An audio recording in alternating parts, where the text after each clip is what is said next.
Question, you were there at 3 a.m. Anong ginawa nyo? Ba't 5:50 kayo nag-operate?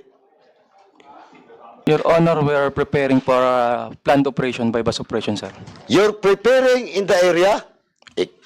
Ikaw ba naman, Kapitan? Hindi ako pulis, pero hindi mo ako pwedeng lukuhin. Almost 3 hours, nandun na kayo sa area, tapos naganda kayo? Ganon? O Mago? Yes. Oh, you were there at 3 o'clock in the morning. And ang hepe mo sa drug enforcement unit team o drug enforcement team, 3 oras kayo doon na naganda? Sorry, pinatutuhanan mo na 3 oras kayo doon sa barangay before the operation takes place. 3 oras kayo doon sa barangay.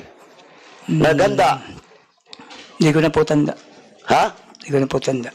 Hindi mo na matandaan? Yes, sir. So, hindi mo matandaan kung na-stress kayo dumating doon?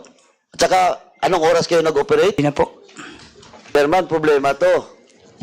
Baka siyang maunang makontempt dito kaysa sa si Captain Herrera. I invoke my rights po against self-incrimination. Oh, yan yung problema. Chairman, he's now invoking his right to self-incrimination daw. Now, question, tanongin kita.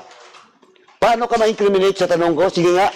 Because we will only allow such defense dito if indeed that is self-incriminating. Ang tanong ko, 3 oras kayo doon. Tinanong kita, hindi mo na matandaan. Ngayon, sasabihin mo ngayon, you invoke your right for self-incrimination. And what is incriminating to that question? What is incriminating to that question? Mago.